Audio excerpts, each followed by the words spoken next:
ಚಿಕ್ಕಮಗಳೂರು ಜಿಲ್ಲೆಯಲ್ಲೂ ಕೂಡ ಭಾರೀ ಮಳೆಯ ಆರ್ಭಟ. ರಾಷ್ಟ್ರೀಯ ಹೆದ್ದಾರಿ 169ರಲ್ಲಿ ಭೂಕುಸಿತ ಸಂಭವಿಸಿದೆ. ಶೃಂಗೇರಿ ತಾಲೂಕಿನ ಸಾಲ್ಮಾರ ಗ್ರಾಮದಲ್ಲಿ ಒಂದು ಘಟನೆ ನಡೆದಿದೆ. ರಸ್ತೆಗೆ ಬೀಳುವಂತ ಸ್ಥಿತಿಯನ್ನ ತಲುಪಿದ ವಿದ್ಯುತ್ ಕಂಬ. ಆತಂಕದಲ್ಲೇ ಸಂಚಾರ ಮಾಡ್ತಾ ಇದ್ದಾರೆ ವಾಹನ ಸವಾರರು. ಬೃಹತ್ ಗಾತ್ರದ ವಾಹನಗಳ ಸಂಚಾರಕ್ಕೆ ನಿರ್ಬಂಧವನ್ನ ಹೇರಲಾಗಿದೆ. ನೋಡಿ, ಚಿಕ್ಕಮಗಳೂರು ಈ ಭಾಗದಲ್ಲೂ ಕೂಡ ಭಾರೀ ಮಳೆ ಆಗ್ತಾ ಇರುವಂತದ್ದು. ಅಲ್ಲಿನ ಪರಿಸ್ಥಿತಿ ಕೂಡ ಸೇಮ್ ಮಂಗಳೂರಿನ ರೀತಿಯಲ್ಲಿ ಗುಡ್ಡ ಕುಸಿತ, ಭೂ ಕುಸಿತ, ಲೈಟ್ ಕಂಬಗಳು ಕೆಳಗಡೆ ಬೀಳ್ತಾ ಇದ್ದಾವೆ, ಮರಗಳು ಧರೆಗುರುಳ್ತಾ ಇದ್ದಾವೆ, ಉಕ್ಕಿ ಹರಿತಾ ಇದೆ, ಹಳ್ಳ ಕೊಳ್ಳಗಳು, ಸೇತುವೆಗಳೆಲ್ಲವೂ ಈಗ ನೀರಿನಿಂದ ಆವೃತವಾಗಿರೋದು, ರಸ್ತೆಗೆಲ್ಲವೂ ಕೂಡ ನೀರಿನಿಂದ ಆವೃತವಾಗಿರುವಂಥದ್ದು.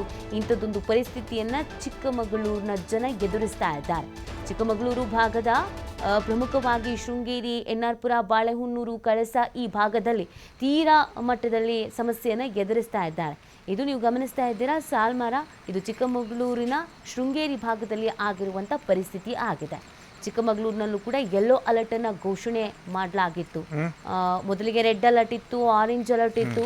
ನಿರಂತರವಾಗಿ 2 ವಾರಗಳಿಂದ ಭಾರಿ ಮಳೆ ಆಗ್ತಾ ಇದೆ ಚಿಕ್ಕಮಗಳೂರು ಭಾಗದಲ್ಲಿ. ಶಾಲಾ ಕಾಲೇಜುಗಳಿಗೆಲ್ಲ ರಜೆಯನ್ನು ಘೋಷಣೆ ಮಾಡಲಾಗಿತ್ತು.